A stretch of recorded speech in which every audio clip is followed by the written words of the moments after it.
Welcome to this edition of the Two World Podcast. Before we get into the excitement of our special guest today, I would like to introduce our two co-hosts. My name is Ken. We also have with us today.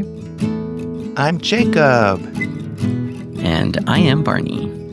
And we are represented worldwide as usual. Barney in Japan and Jacob in Ohio. And we are very, very excited to welcome to the Two World Podcast today a person who is a transplanted Ohioan. And if you look behind him, you can see there's still some roots evident there. And we'll get into a little bit of background and his story. We welcome Steve Kalmeyer to the Two World Podcast today.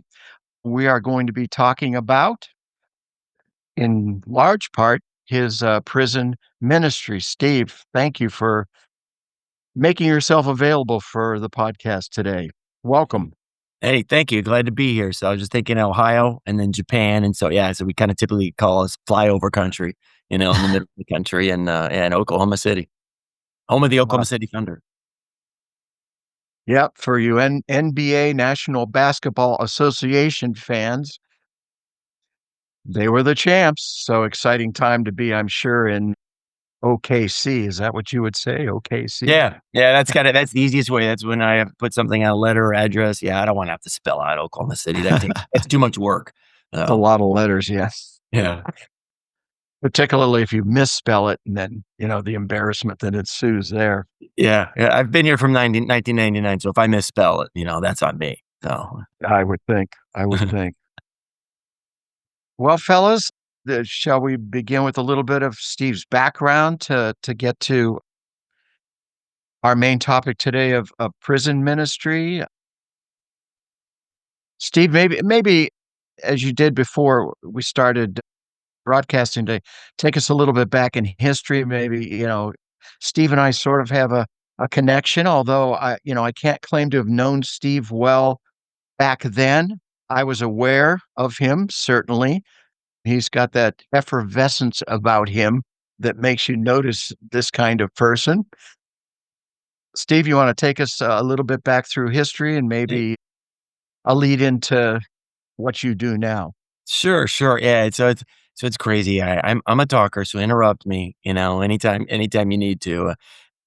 I'm trying to think, where to kind of start. So I know, you and I both there, have affiliation with Cloverleaf High School, in Ohio. And so I know you were a teacher. I wasn't in any of your classes, but, you were one of the famous teachers in the middle school, I think then, or junior high as we called it, back then too. So you've still got the same mustache, that I recall you having back then. So that's your trademark. It changed colors, but, I like variety. It does. It's like, it's like the seasons, and stuff. So yeah. So you're just in September, October right now. So yeah. So like the seasons, but yeah. So thank you for not saying December. I don't want to be modeling here right away. So it's like, no, it's yeah. Shoot, where do I go from that? Yeah, so I'm from Ohio, Northeast Ohio originally. Moved around a couple different areas, and then kind of when I was going into third grade, stayed in Seville, Ohio, southern Medina County, south of Cleveland. That's where in Oklahoma. That's where I tell people I'm from. About 45 minutes south of Cleveland, is where I grew up at. Yeah, church-wise, I would say I was baptized Lutheran, went to Methodist church, went to Civilian Methodist church for a long time, was active in the youth program there. And then, trying to think, I went to Ohio State, got a couple degrees there. Yeah, went to California for 1 year to school, went back to Ohio State, and a lot of details in that one. I got married when I was younger, so when I was 20, I'm trying to do the math. So I was 23, when I got married. Moved to Kentucky, lived there for 3 years, then moved to Oklahoma, where I'm at now in 99. So I lived in the greater Tulsa area, which is northeast part of the state, for 8 years. And then 2007, moved to Oklahoma City, where I'm at now. Yeah, life happens. I was married for 28 years, and I got divorced and I'm remarried, remarried a year ago, to a beautiful woman, Deanne. And so we both have similar stories, and I'm trying to get a lot of details, in the middle of all that. And, We're here to talk about my prison ministry, but yeah, that whole thing, it was on my radar, during COVID, at the end of 2020. It's like, all right, kind of consider that. So yeah, so that's a real general, background and Mhm. who I am. It sets a platform for us. Oh yeah. Guys, uh, take it over here. Yeah, I would love to hear a little bit of you mentioned COVID there and kind of the discernment process a little bit about being drawn to prison ministry. Can you unpack a little bit more, like what aspects of prison ministry connected with you and how that became clear to you that that was a good fit? Sure. So I've always been active in church, and as far as either maybe being a small group leader, for a little bit, a Sunday school teacher for some years, teaching young adults, newly marrieds, was the kind of classes that I did. I was always involved when my kids were, at the age of the seventh grade on up. So I was involved with middle school, high school ministry. And so, I've always felt that was a good fit for me where my maturity was, at that time. I love a good sermon, that's preached towards, middle school kids. Let a group of small, on Wednesday nights, at our church. I go to Crossings Community Church, by the way. And, I've been going there since 2008. Was involved in a middle school, high school ministry with them. Sort of aged out at that, my kids got older, and then, tried my hand in a couple different things and I was just praying, okay, God, what do you want me to do? I'm always involved in something and I always feel led to be doing something, that's making a difference. And there are churches, it's a very big church, Crossings Community Church is. And so there was, at the end of 2020, there was a big push and it was crazy for them to be doing it, but they were involved at a church or a correctional center that's called Joseph Harp Correctional Center. And for me, from my perspective, it's unlike anything else. It's actually a desired correctional center for a lot of guys to go to. Yeah, there's a story behind, one man, he just kind of stood in the middle of the yard. He's like, I've had enough. And this is, a bunch of with race relations and everything in the prison. Crossings eventually became involved and it just had a really good prison ministry. It became an extension of Crossings. So we go into the correctional centers and we'll tell them that, hey, this is, Crossings Joseph Hart, for example. This is just, and so what we do at a basic level, we bring in a DVD of the service that day. And so they'll see, the announcements, the worship music, and then the sermon and closing. And we make it just like a church service. So kind of back up, kind of just what I saw that and I don't know exactly, but something just clicked. And it's like, okay, that'd be cool. And that'd be adventuresome, and that'd be manly. And I remember, but my joke is, and this is what I'll actually tell people in prisons. I said, well, I saw Shawshank Redemption and that was cool, and so that's my perspective of prisons. I knew nobody in a prison. I knew nobody in my family that had been arrested, that had gone to jail, that had been to prison. No cousins, no friends. I knew nothing about it. When I was a young man, I didn't speak highly of people in prison. I didn't know them. And and then, but I thought, I just was led. I was handing out bulletins, as people were going, being a greeter, as people were coming into church and doing that, and then I started getting involved in this, and it took about a year's process to get approved. You did your background checks and you have to get approved by your church with the volunteer, system that they have. And then also with the Department of Corrections that's in the state. And that all led to me going into my first prison to lead a worship service in November of 2021. And that was a crazy period of my life. My divorce, it just had not yet started yet, but my life was turning upside down. And I was like, "Oh my gosh." But I know that based on other experiences I've had in my life, that the devil attacks you, right when something good's about to happen, when big things are opening up, it just gets you sidetracked, whispering lies in your ear. And sure enough, that was happening. And so that was a crazy week. That was an incredible first experience. But yeah, that's my long answer too. How did you get started in this? And it's so weird to look back on this that I've been doing this for, well, we're coming up on, 4 years that I've been doing this. So it's like, Mm. oh my gosh, I knew, not many years ago, I never would have thought SD would be doing prison ministry, let alone for 4 years. But here I am, and it's Mm, it's one of the best things in my life right now. And so I'm involved in so many aspects of it. great. At, at the beginning of the episode, even Ken kind of alluded that your personality is very well known, that people really know of you even if they haven't met you. And then you kind of mentioned how you were active in like Sunday school and other like really kind of upfront, like really involved in, energy centric aspects of ministry. But with prison ministry, do you find that you need to also reach for a sense of stillness and kind of I don't want to say tone things down, but kind of like maybe lessen, have a bit of reservedness in your personality as well? Or is it some way that you can find a way to even just let it all out the way you would normally and people are really receptive to that? Yeah, great question. It's funny. I At the end of the day, I don't know who I am. In some ways, I know how to answer that. I guess I try to say, like, I've described myself as like I'm an extrovert, but I'm a shy extrovert. And so sometimes I guess I just feel comfortable with Ken with the Wordle groups, and the banter, that we have on that because you know how intense Wordle groups can be. But kind of going into a prison, no, I find first of all, going in there and seeing these men, and you're having a church with them, they're just thankful that anybody showed up. So often, so many people they've been cut off from the rest of the world. And there's a reason scripture talks about, don't forget men in prison, and our prisons are different now than they were back then.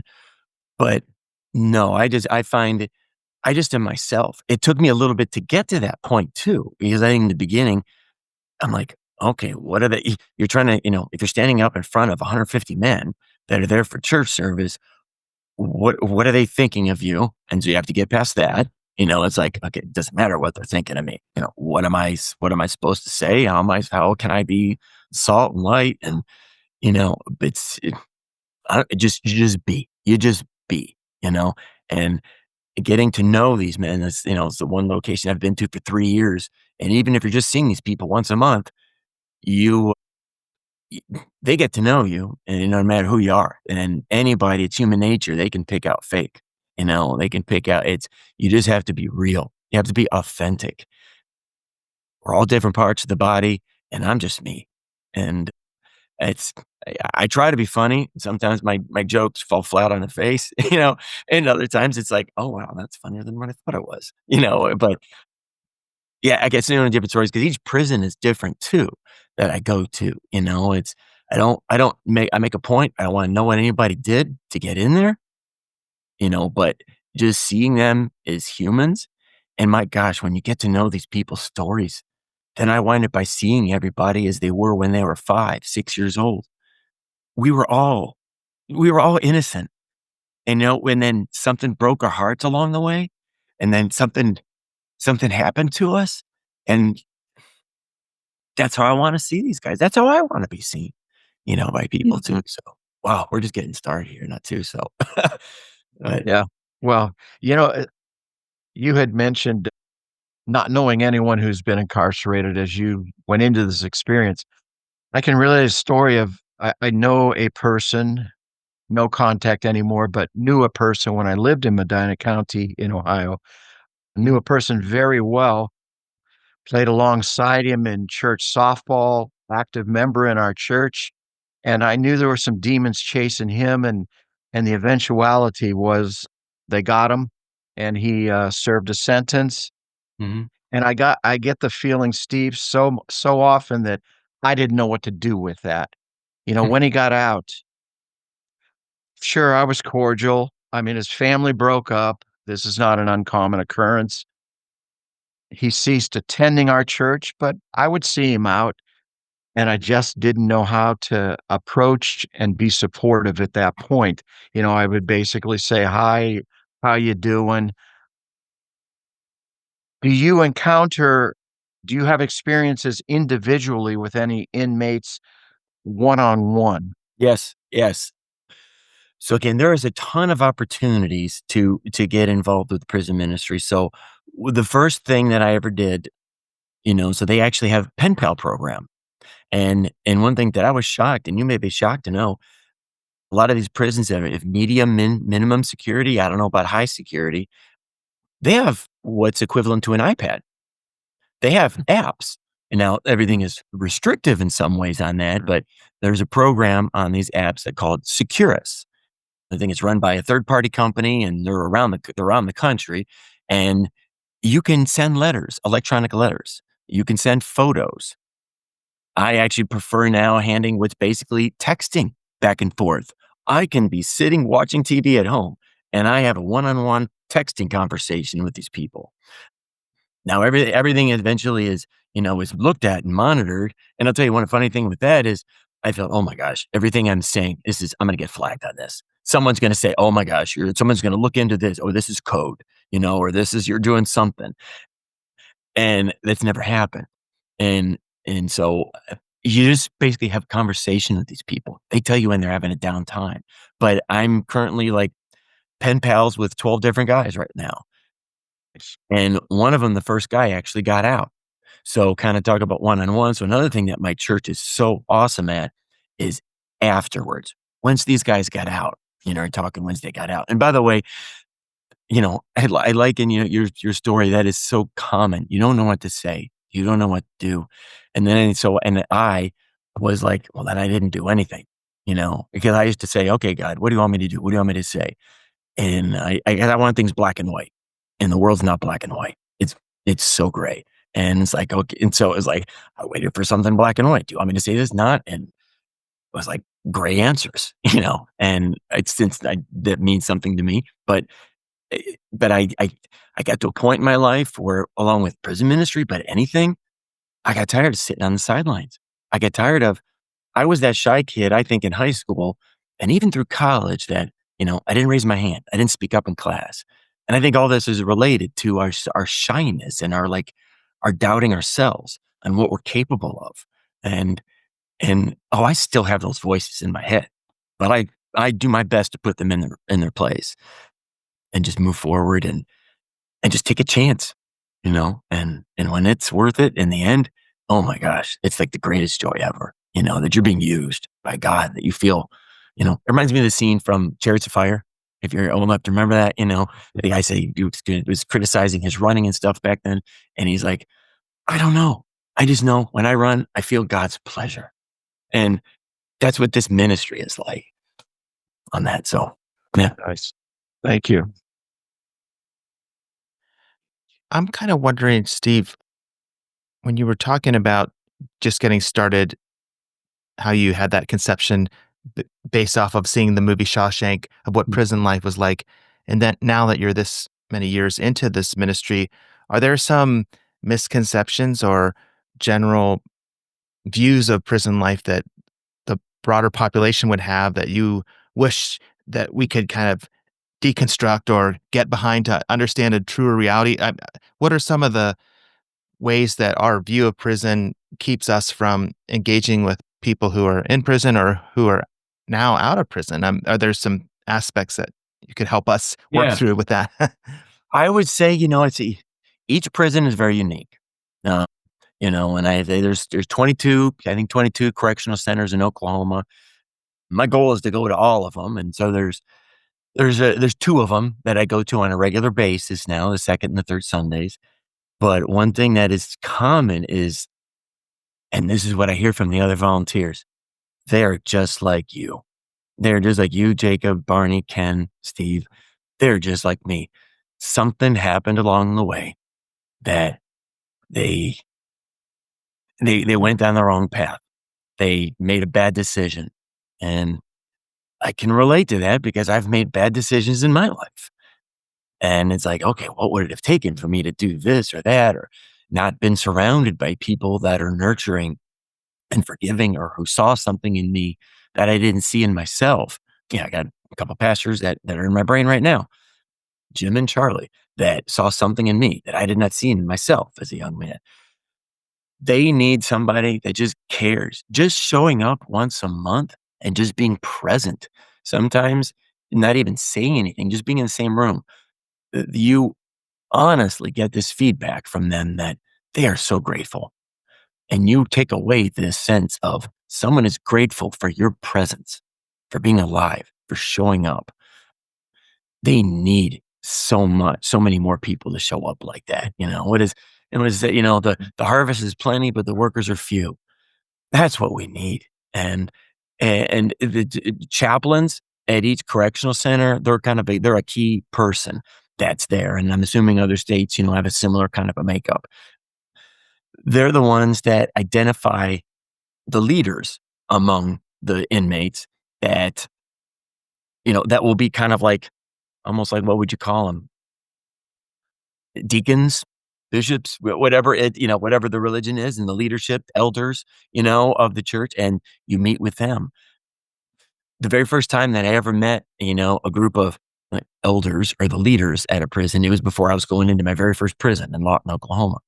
And I was you're walking in there. And again, I just have what I've seen in the movies, Netflix series, it's documentaries on prisons. And I'm like, okay, you got to go through this. You got to stand. You got to wait for the door to buzz. It opens up. And how many layers of security are there before you finally get to the room? And then we're in this cafeteria type of room and meeting these guys, and we're all sitting in a circle. And it still was like, oh my gosh, it was surreal. But I was looking at such a diverse group of men, along with the staff members at my church, and me preparing for a service that we're having coming up. And that was my very first feeling of, these are just people that want to be seen as just normal, regardless of what their past is. But that's such a common theme at every prison. I went to a brand new prison a couple Sundays ago, and first time going in that one, same thing, Yeah, there's some people that are a little awkward, some people are introverts, some people are extroverts. I've learned a lot of prisons, they have a lot of musicians. One of the things that I love the most is when we don't use the worship music that's down in the DVD for what we had at church that morning. They're playing live worship music. So they've had people donate drums, guitars, synthesizer, organ, and they are singing. Oh my gosh, some of these folks, if you guys know who Zach Williams is, he, there's a guy sounds just like him. It's like country Christian kind of music. And that's really cool. They're performing for you. I think a lot of it, their personalities, it's just how you and I would be. If we're up on stage performing, it's like you were a little kid and your parents come to watch you play. But we're adults and looking at it from that point of view. Yeah. And I've seen these guys put on Christmas shows, so I'll show up like on a Wednesday night, and kind of hear them put on this music, and they do choir. And then there's something about the sound of men only, that are singing loud, being charismatic, so by putting the hands in the air. And that's a funny thing because I always say I'm not charismatic, but I'm not charismatic, and every now and then I'll put my hand in the air a little bit like this if I'm feeling like, but again, you just look around the room and you see orange everywhere. Everyone's wearing orange in Oklahoma prisons, but they're just like you and me. I swear, I'm not just saying that. That's not just cliche. They're just like you and me. They made Well, mistakes. Jacob, I love the question about misconceptions, and if I can just interject quickly, and then Barney will get some input from you. What came to mind, Steve, and I love your attitude of hope as well. We visited a prison when I was an undergraduate at Miami University in Ohio. To prep us, I'll never forget this. A guy that prepped us said, "Now, when you go in there, you'll be having interaction with the inmates, and keep this in mind. They're all innocent. Just ask them." Well, I kind of laughed at that, but at the same time, there was an element of, boy, that's a sweeping generalization about the state of a bunch of people who maybe don't all act that way. Do you encounter such a thing, or how would you counteract such an attitude? Like, what? If like the person that he was like on staff, at the prison, telling you this, Yeah. that the person was. So yeah, I have empathy for the guards too. We try to bring in donuts, and if we can't bring in donuts into a prison for whatever reason, that's a whole other story. The donut ministry. we bring a dozen of donuts for the guards. I could see how working in a prison, you can become jaded, and you see these people and you see a bunch of crap and you see that, yeah, and you hear stories of, yeah, it's a guard being attacked, by prisoners, in there too. But what I have found, the people that I see, I have never, I don't talk about it. They can bring it up with me. They can bring up anything they want to with me, and some of them do. But they all act like they're remorseful. They all act like they may be getting out in, you know, a year or 2 years, 10 years, 20 years, from now, but they have vision. They have a plan. They have this hope that of what they want to do when they get out. But, with someone like that, I'm just like, all right, they're at a different place than where I am. So I accept that and I try to see where they're at from that point of view. But yeah, and again, that was me, Ken, you know? That was me. Some of the stuff that I would say about prisoners, when I was in my 20s, because I didn't know. And it's just like, basically just throw away the key. It's like they're trash, they're garbage. And yeah, thank God I've come a long way, from on that. But I understand someone's point of view, for saying like that. And there probably are people in there that they would never admit that did anything wrong. But 99% of the people that I see are very remorseful, for what they did. Thank you. It, I kind of get the sense that your ministry, that what your team does, and when you go to the different correctional, prisons and whatnot, that you're very welcomed there. But do you have how? You must also have like a number of restrictions that are in place on the shape of the ministry as Oh, yeah. well. And like you mentioned, it even took you a year just to get approved to be able to go there. But what are some of these restrictions that you need to work through? And then how is it that you do so? And then how does that even add like a new flavor or a new outlook on how you conduct your ministry in this way? Yeah. Like restrictions, a funny thing that the first thing you can't bring in your phones. Mhm. You can't bring anything that's got Bluetooth technology on that too. So even if you got like a Fitbit, or Apple Watch, you can't bring that in. Anything that could potentially be used for, doing something bad, as a volunteer. You can't give gifts, when you're in there. So if you do give something, you have to give to the chaplain, in some way. And basically me, I'm a volunteer. And so that's kind of up to the staff, that we have at our church on giving things. We were able to bring in donuts, but there are times that we can't do that because donuts can be used as currency. And I've actually witnessed that firsthand. We're ending a thing, we're giving out a donut to people that leave, and that's a big deal. You don't get a donut in prison. So a chance to have something sweet, people have started, over they didn't get something with sprinkles on it. And that's started some problem. And so now we only bring in donuts that are the same kind. Everyone gets all glazed. Everyone gets a cake donut with pink icing. Everyone gets sprinkles. We're taking away that. We've had donuts have to be taken away because of the currency thing.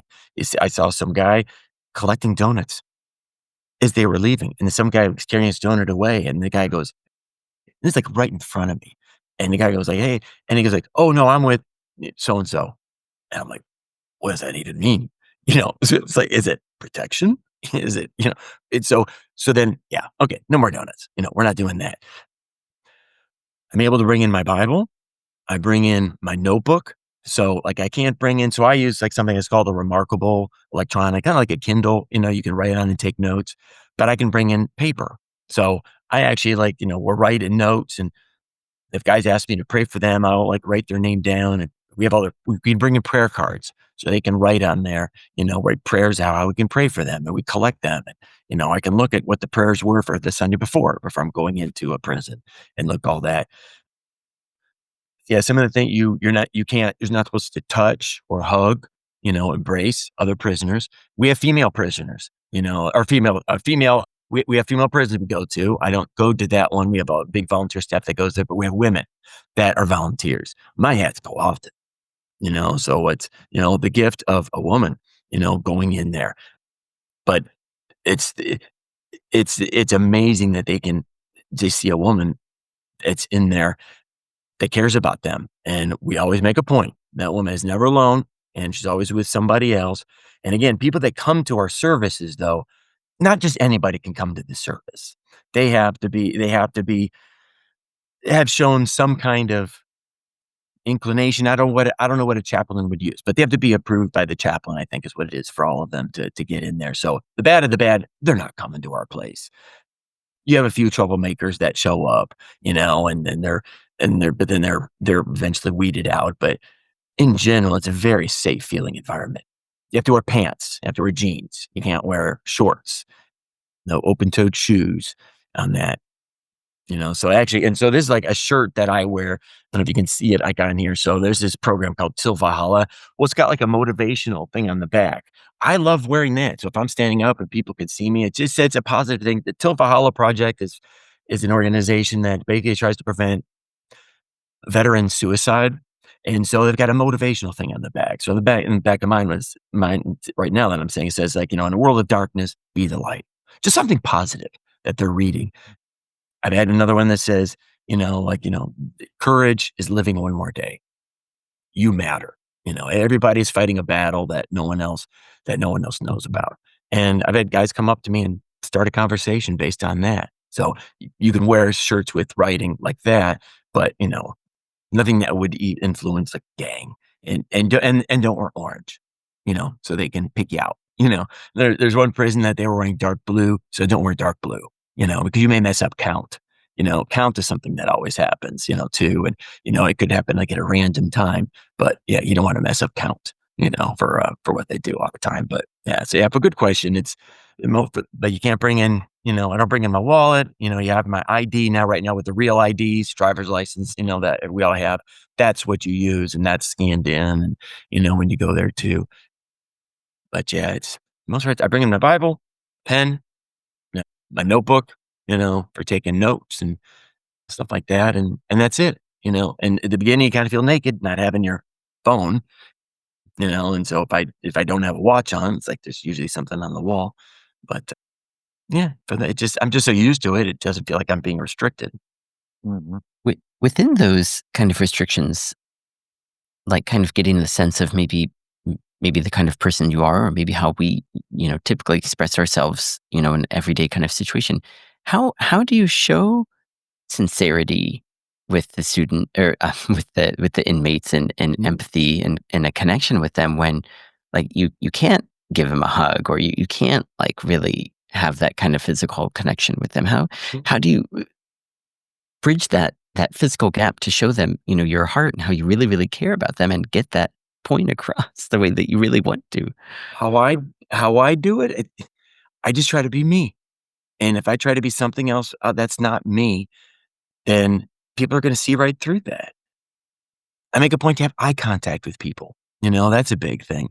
And but my nature, when I'm talking, is I'll look all around, as you probably see, during this. I'm looking up here, I'm looking up there, I'm thinking. I try to remember something about them, so I'll write the thing down. They'll tell me about their family, oh, they just, one guy just talked to his mom, who's in the beginning stages of dementia, and so it's tough to have a conversation with her.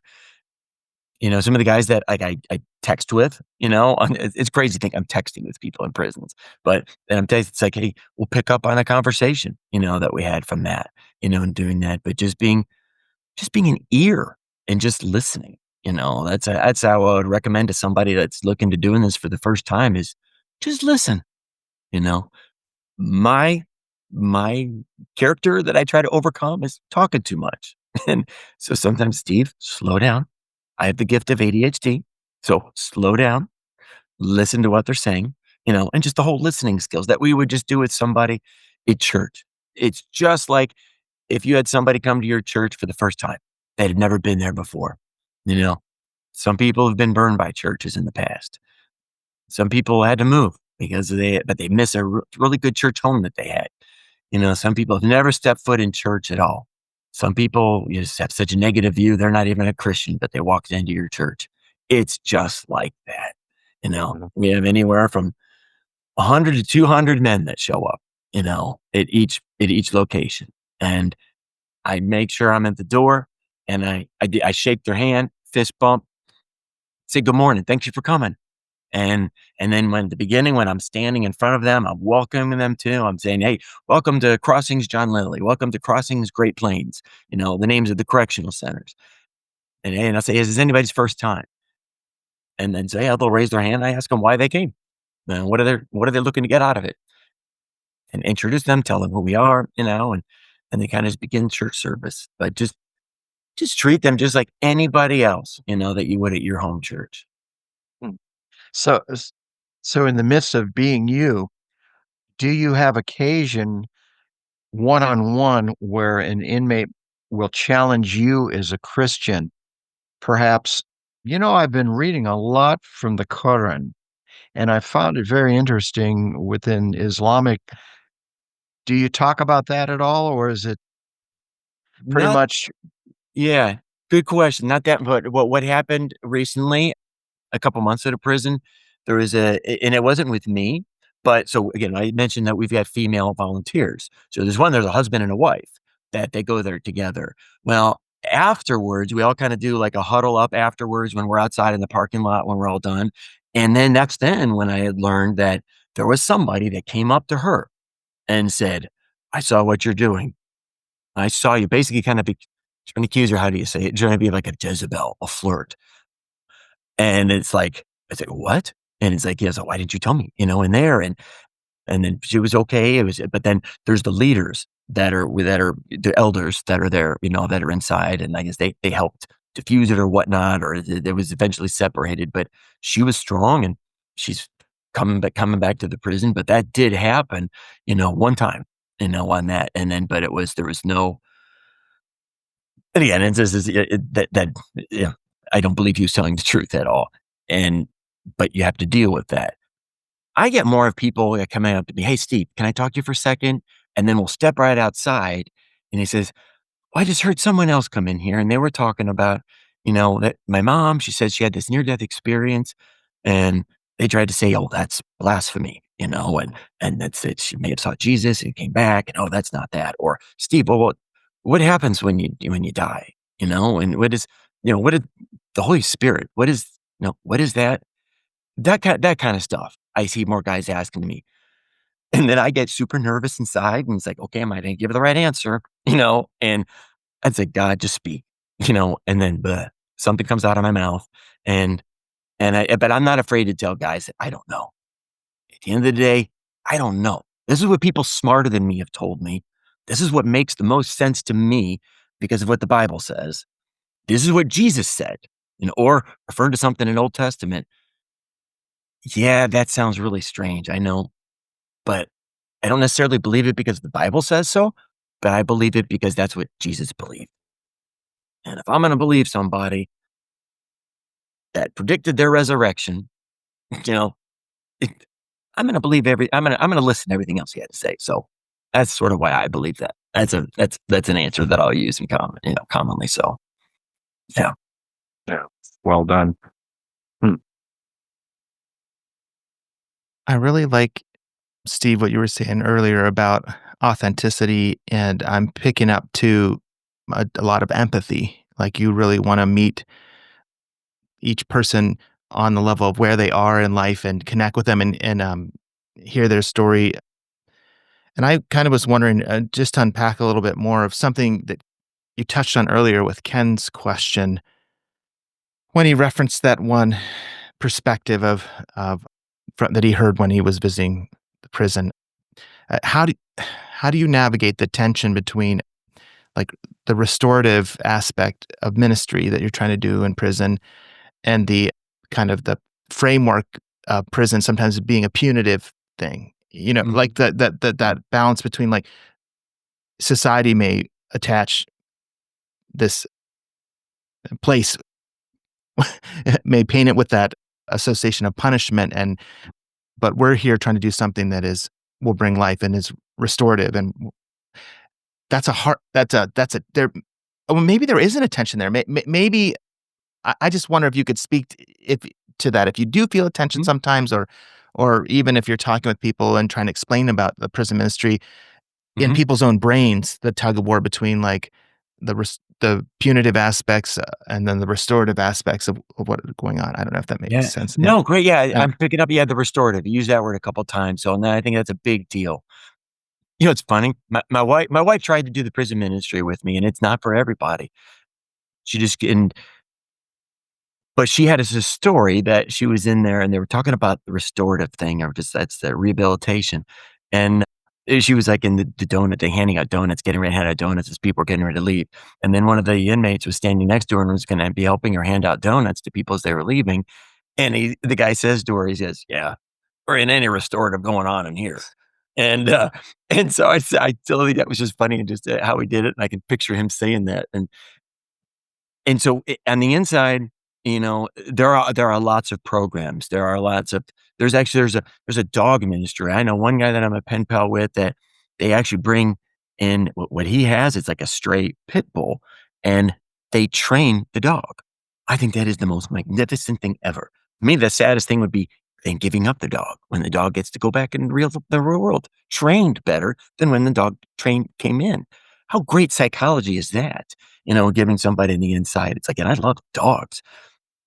And so that would be amazing. The restorative part for me. So when I was maybe about a year and a half into the prison ministry, I started thinking, what's really hard? Really hard is what are we going to do with these guys when they're out? They're all over the state of Oklahoma. Where are they going to go? Are they going to Oklahoma City? Do they have a plan? So that's one of the things I'll ask the guys if they tell me, "Oh, hey, I'm getting out in 6 months. I'm getting out in a year. I'm getting out in 2 years." They say, "Oh, what's your plan? What do you have? What do you have going on? Do you have a church home? You have family you're going to?" And you kind of learn their story that way. My church is amazing at the after part. We have a restart Sunday school class. And so that is a big thing that anybody can be part of this. And so eventually when I didn't have a home Sunday school class. And so there's men and women in this class, about 30 that are in the Sunday school class, 20 to 30 average, in a week. I drive the van on the first Sunday to pick up people that don't have a ride to get there. So that's what I do the first Sunday. Actually, what's cool about that is right now that ministry is on a standstill because enough of these guys on the outside have access to a car. They are carpooling with each other to church and to coming to Crossings Community Church. So we have the Sunday school class that's led by this amazing young lady, Lindsay, that she she teaches lessons. It's there. We go through DVD series. Bob Goff, if you know of him, John Townsend, or Henry McLeod, some of the series that they have, they're basically life skills, but they're stuff like any of us, could use a review or seeing for the first time, hearing, a Christian psychologist, teach something. So that's our Sunday school class. We have prayer time. We do stuff, tell us your highs and your lows. That's the restorative part, I think, when people want it. We're not going to force anybody to come to our church, obviously. But if you're there, I'm going to make a point to see you there. The other thing, and then this is happening tonight. And so I'm a big movie guy. I love movies. I love all kinds of movies. I love movies that tell stories.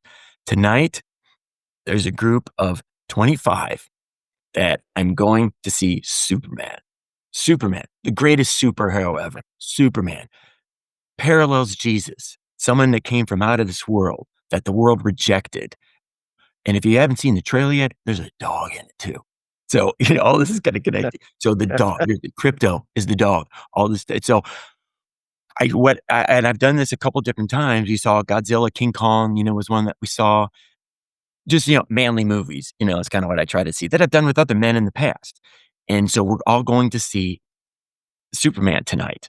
And we have nice theater, nice seats, just trying to create a normal life. To me, that's what movies are. That's normal life. The memories I have of going to a movie with my dad. I mean, that was like one of our greatest bonding things, that we've done. He's back living in Ohio now, so do that. But that's like a greatest thing, ever. Me with my kids, going to movies with them, such great memories, of that. Barney talking about watching the movie, with your kid. Oh, it's invaluable. And it goes by so fast. But the restorative, trying to create a normal life. I mean, to me, it's like, especially men, don't be hungry, angry, lonely, or tired. Halt. When you're hungry, angry, lonely, or tired, men, you're going to get in a problem. You're going to make bad decisions. And going to a movie, it takes away some time from that. It's something they're looking forward to going to. So I'm going to bawl like a baby tonight. I don't know what the storyline is, but I love it. And the fact that I'm going to look around and we basically have all the seats reserved in rows E and F. And we're going to see Superman tonight. Just living normal life, just doing stuff. And because I'll go to a movie by myself. I mean, I like it that much if I can't find anybody to go with me. But I get to go with these people. I have one individual that actually he is bringing his mom, his dad, and his cousin. And if you knew this young man's story and just his background, he's actually bringing his mom and his dad. That he didn't have the best childhood, but he loves them enough now that he wants to bring them to go see Superman tonight, man. That's what it's, that's creating a normal life. That's restorative. That's what I can do. There are other people that can lead a Sunday school class, that can, do everything else one-on-one, like the counseling, the psychology, of just talking about things in their past and, what they can do to make sure that they don't go back to prison. Other people have those gifts. This is my gift. The way I look at it is just being normal, treating them as a normal friend, Yeah. That, and if I may say one more thing, sorry if I'm talking a lot here. One of the first prisons that I really kind of got to know these guys, the John Lilly Correctional Center. One of the guys was commenting, this was in 2022. One of the guys was commenting that, hey, well, I'm getting out in 2025, October. And I said, all right. And at this time, my life was upside down. This is where this prison ministry in so many ways changed my life, saved my life, because it gave me purpose. I was going through this divorce, not very fun. Did not expect this season of life to be happening. And I said to the guy, I said, well, my kids aren't speaking to me now. I have no idea what my life is going to look like. You know what? Let's celebrate Thanksgiving together. So give him something to look for. November 2025. I said, I don't know where I'm going to be living. I don't know how big my place is going to be. I said, but let's have Thanksgiving. I said, all right. We talked about it the next month. And this other young man is standing there. He's hearing us speak. We're talking about Thanksgiving 2025. And by the way, that's like right around the corner now. Yeah. Oh my God, Steve, what have you done? So, but my wife knows my story. She knew what she was getting involved in, in this. And this young man was listening to us. And he goes, oh, well, I'm getting out November 2025. I said, all right, you're invited too. His eyes started watering up and he said, no one's ever invited me to anything before. And then I kind of learned, his story.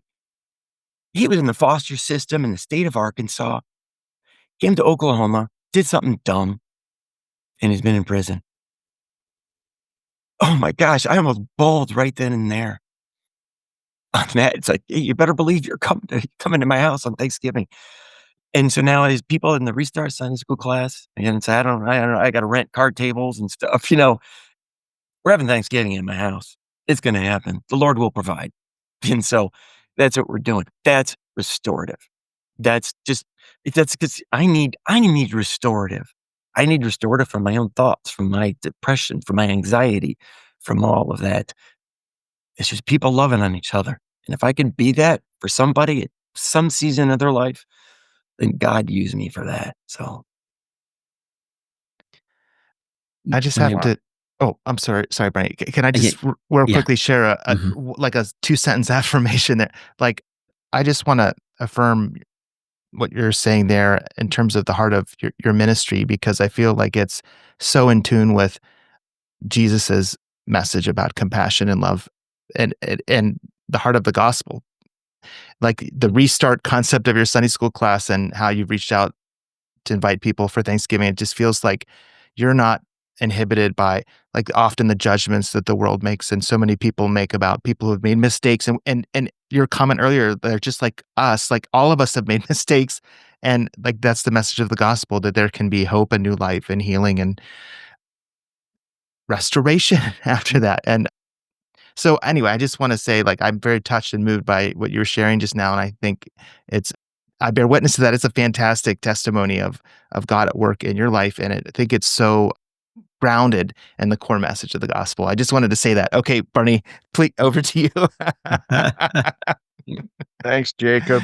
That Yeah. was Yeah. When I heard that you mentioned that you regularly have conversations, texting with, up to 12 people and whatnot, and then, you go to volunteer every second and third Sunday. My initial thought was, how do you how do you keep a balance in your life? But then as I heard you speak more, and especially just a few minutes ago, it sounds like this is so much woven into who you are as a person. But even so, do you find that you have to have times where you kind of, I don't know, turn this part off, or press pause on this part of your life, like Absolutely. throughout the day or throughout the week?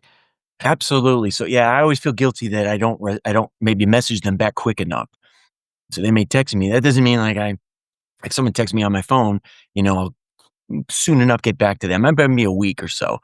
Sometimes it's up to 2 weeks. And then the guys remind me, hey, I haven't heard you. And so I don't communicate with them, all that much sometimes on that too. So yeah, so I try to make the thing with my wife, like fourth Sunday is ours. That doesn't always work out that way. We're going away on a vacation celebrating our 1-year wedding anniversary. And so we're going on to Florida. And so I'll miss third Sunday, going to see the guys that way. But one of the things too that's like as far as balance, I don't feel that. That's why I think it's incredible that I think I've been doing this for almost 4 years now, and I don't feel burned out. And I see that our volunteers. So basically, a big, huge church that I go to. It's basically this prison ministry is run by 3 people. There's Lindsay, Tammy, and Jeremiah that are kind of heading this up, and they do a lot of the work. One person's kind of controls the prison stuff. A lot of one takes charge of the outside. Then Jeremiah kind of heads it. He's a former person on the inside, and it's a pastor, at our church now. So I can see that. I can see them with the potential, for that happening, and just because they're in it all the time, they're involved in so much more that I'm not. My thing out, I'm well aware of my psychology in my season of life right now. And again, the divorce was such a major part of this in my story that especially these men that are in their 20s, my sons are 27 and 29 right now and don't speak to me. And, talk to them about their reasons why, but nevertheless, I'm cut off from that. I loved being a dad and I don't get a chance to be a part of that now for my grandkids. So I know I've got a granddaughter and a grandson and, and I'm well aware of my need to fill that. And and so I feel that in some ways of I get to do this thing in your mid 50s to be a father figure, or a grandfather figure to some of these guys when they want it, when they're there, so just taking them out for lunch. I make a point to take them out to lunch. I don't feel burned out by doing that, so I'll pick them up from their workplace or if they're off and, hear their stories of, yeah, they're having trouble finding a job, which when you're a felon and you've got a record, it's hard to get a job. It's hard to get a job that pays enough to, pay rent, let alone let alone, having a car, or they get a car and they'll live out of their car, or, find, halfway houses or, whatever they're called, places where they can live. That doesn't burn me out at all to be part of that, but I do need balance. And so I definitely make time for fun, for going out for a movie night, with my wife last night. And she reminds me if I'm not doing enough, on that too. So, and, but yeah, you definitely have to be careful of that about doing all that. But and maybe it's just the season of life that I'm in, for some of the things that I mentioned with you that I'm just not feeling that. Other people, just going one Sunday a month, because you have to drive. A lot of these prisons are in very rural areas. So they're not located like it's just on your local suburban, outlet mall area. And so you got to drive there, you got to drive back. And a lot of times it's you hurry up and wait, when you get there. So anyhow, yeah, all that, it's like, it's just, I love what I do, and I love seeing the guards, when I get there. There's a few guards that you kind of get to know, over time. You learn their story. one of my favorite places, John Lilly Correctional Center, is I'm pulling up. There's this kind of like this roundabout way in the parking lot. I'll see the guys in orange. They know what my car looks like, and so they're behind the fence, and it's like I'm like, I'll give two toots on the horn, or I'll when I raise my hand up there, like, hey Bob, hey Paul, and they're waiting for me, and they're always greeting me, and the others in there with the materials. They take the materials for us and walk in. Yeah, that just keeps me from being burnt out, I guess. I tell them this stuff and other volunteers tell them this. You give us back so much by doing that. I, I think they believe that. Maybe at first that they don't, but yeah, by them loving back on us, about being grateful for that you showed up. You hear that numerous times. People show up once, twice, sometimes, but then they don't come back for whatever reason, or churches that, maybe say started, going into that. And then they, for whatever reason, they don't come anymore. Yeah, some of them get a lot. We're in Oklahoma, so it's kind of considered the Bible Belt, in some ways. And so some of the churches that they have maybe 20 churches that visit them on a regular basis. Now, it might not be every Sunday, once a week. It might be once a month or something like that. But, I don't know. I'm rambling and I'm way off what the original question was, but it's, yeah, just the burnout and just kind of keeping that at bay and being aware of that. I just know I'm not feeling that, this season. And so whether it's seeing the guys inside, getting to know them, where they're on the outside of the hall. I've got one young man that actually, he does local MMA fights, and I was able to go see him one time. And it's like, oh my God. And my background is like with wrestling and kids. I wrestled in high school, up to high school, and my kids wrestled in Oklahoma. That's a big deal.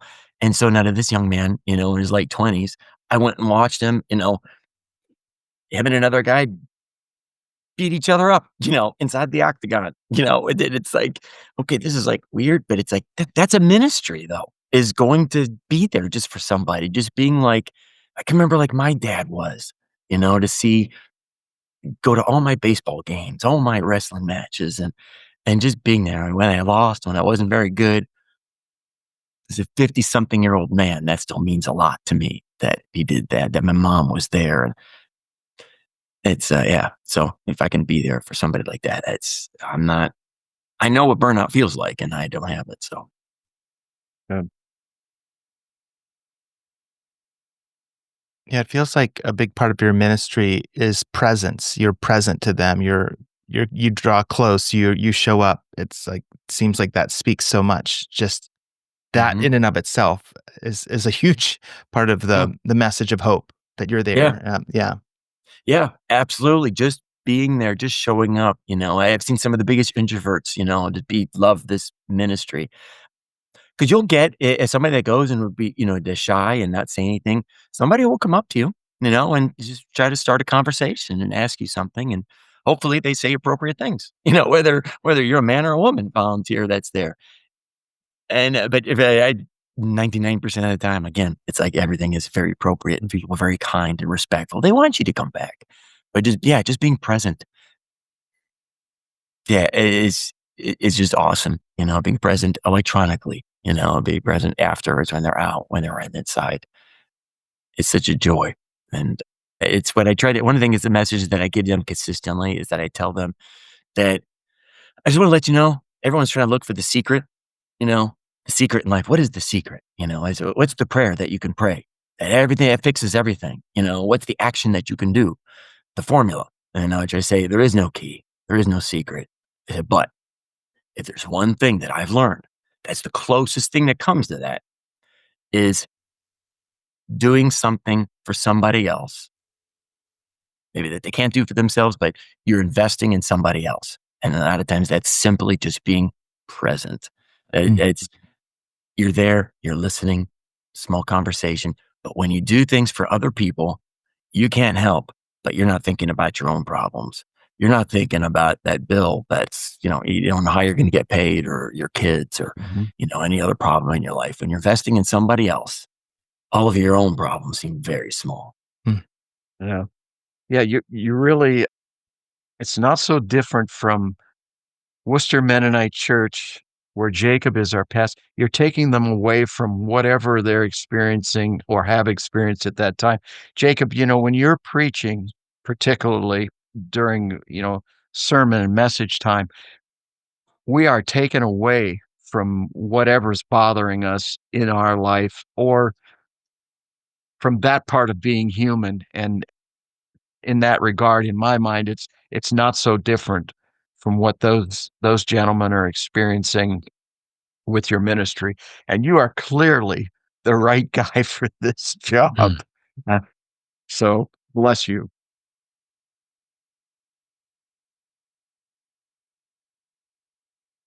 Hmm. Yeah, I also think too, like you're talking about the impact that it's had on your life, and I just can't help but feel too as you share these stories, and we're hearing it today. Hopefully, you know, our audience, those who will see this video or listen to this podcast, will draw this in, but even the people in your context where you're serving, I think it's helping to dissolve the stigmas too. Like because you're helping the inmates, you're present to them, you're giving them hope, you're helping them change.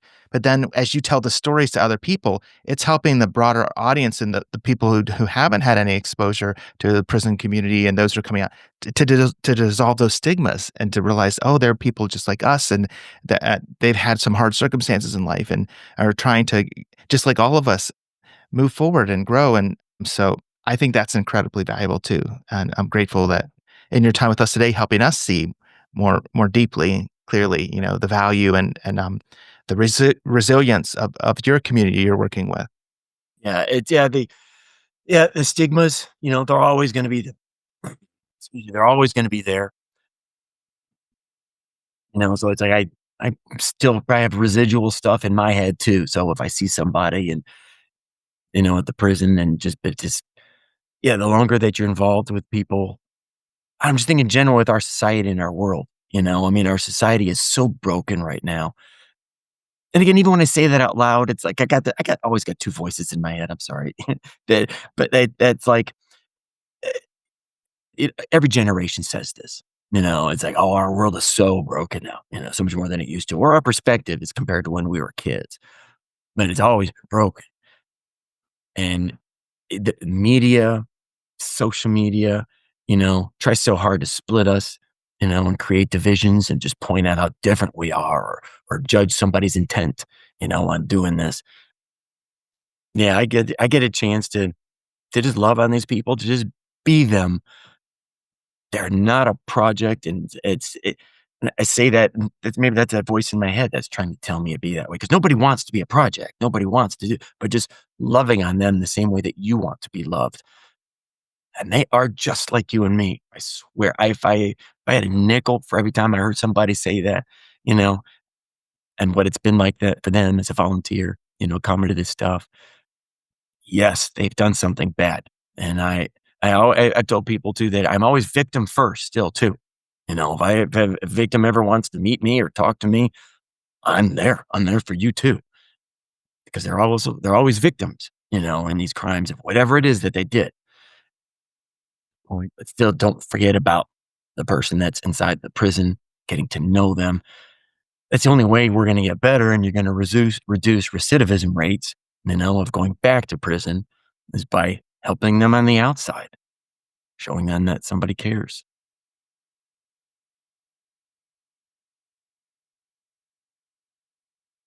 Yes. Well, I just want to ask if there are any other questions or comments that Ken or Barney or that you, Steve, would like to share before we close our episode. Just want to thank you, Steve, for making time for us and enlightening us and the viewers. It's there's a lot of good reminders, about humanism and in a broken world that really ring true, especially right now. Thank you. Yeah. You're very welcome. Yeah, if anybody is on the fence or never thought about doing anything in the prison ministry before, and or suddenly they're thinking about it, at this point right now, I'd say take a chance. Don't always look for the black and white answer, or a black and white sign from God, that this is what I'm supposed to do. Yeah, someone smarter than me kind of said, a lot of times God just says yes. I say, okay, God, should I do the prison ministry? Yes. Okay, God, but should I do this ministry over here? Yes.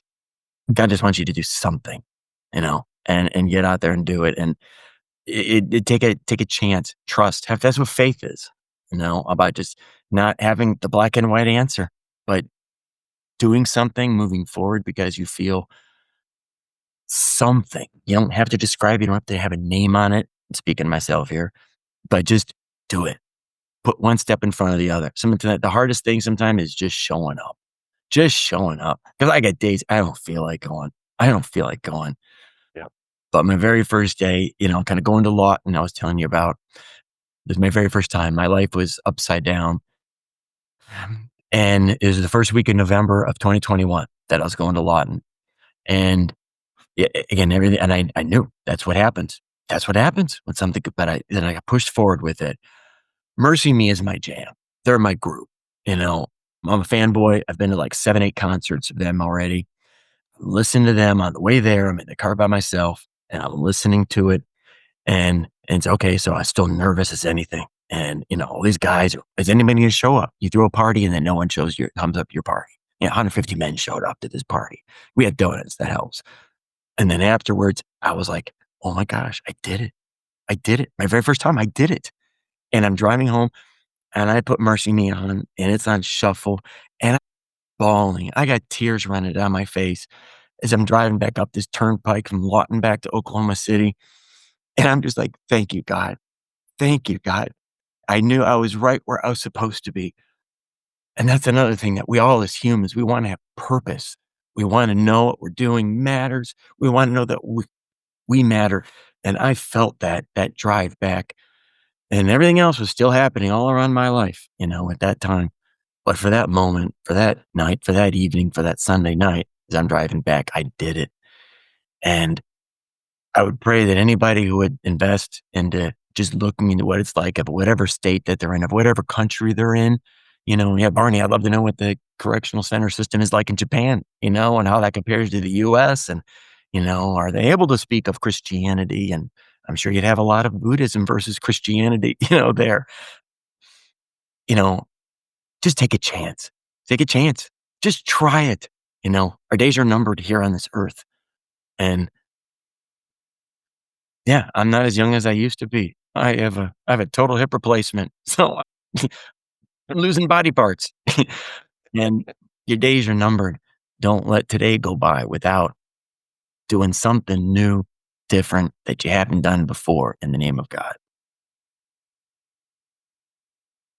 Wow, thank you so much, Steve. That was a very powerful charge at the end, and that's so meaningful to hear. And thank you for sharing that with us. And thank you for your story today. It was very moving. And thank you, Ken and Barney, also for being along for this conversation. And we want to thank our audience, too, for taking the time to be with us and to learn and to listen. And we hope that you, too, where you are, can think about this in a new way and maybe even consider some of the things that Steve has shared here at the end as an invitation and a call to consider reaching out in this way to a community that needs our support. So for all of us, we thank you. And until next time, goodbye.